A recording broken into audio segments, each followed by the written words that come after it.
அண்மை செய்தியை பார்க்கிறோம். தமிழகத்தில் 2 நாட்களுக்கு கனமழை தொடரும் என்று வானிலை மையம் அறிவித்திருந்தது. 4 மாவட்டங்களுக்கு இன்று ஆரஞ்ச் அலர்ட்டும் விடுக்கப்பட்டிருந்தது. இந்த நிலையில் மழை குறித்த கூடுதல் விவரங்களை செய்தியாளர் லிபிகாவிடம் கேட்கலாம்.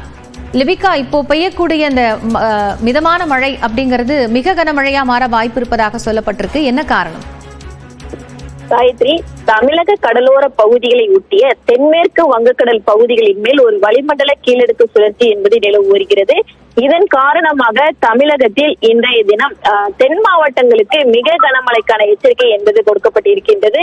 குறிப்பாக கன்னியாகுமரி, திருநெல்வேலி, தென்காசி மற்றும் தூத்துக்குடி ஆகிய 4 தென் மாவட்டங்களுக்கு இன்றைய தினம் கன முதல் மிக கனமழைக்கான எச்சரிக்கையும், அதே போன்று விருதுநகர், சிவகங்கை, மயிலாடுதுறை, தஞ்சாவூர், திருவாரூர், நாகப்பட்டினம், புதுக்கோட்டை மற்றும் ராமநாதபுரம் ஆகிய டெல்டா மாவட்ட பகுதிகளுக்கு ஆகிய 8 மாவட்டங்களுக்கு இன்றைய தினம் கனமழைக்கான வாய்ப்பு இருப்பதாகவும் சென்னை வானிலை ஆய்வு மையம் தெரிவித்திருக்கின்றது. அதே போன்று நாளைய தினம் தமிழகத்தை பொறுத்தவரை கன்னியாகுமரி, திருநெல்வேலி மற்றும் தூத்துக்குடி ஆகிய 3 மாவட்டங்களுக்கு கனமழைக்கான எச்சரிக்கை என்பது கொடுக்கப்பட்டிருக்கின்றது.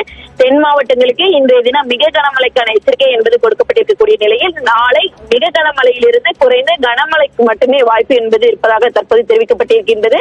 அதே போன்று சென்னை மற்றும் அதன் புறநகர பகுதிகளை பொறுத்தவரை லேசானது முதல் மிதமான மழைக்கு வாய்ப்பு இருப்பதாக சென்னை வானிலை ஆய்வு மையம் தகவல் தெரிவித்திருக்கின்றது. தொடர்ச்சியாக தமிழகத்தை பொறுத்தவரை வருகின்ற 14ஆம் தேதி வரை மிதமான மழை தொடரும் எனவும் தற்போது தெரிவிக்கப்பட்டிருக்கின்றது. காயத்ரி, நன்றி லிபிகா விவரங்களுக்கு.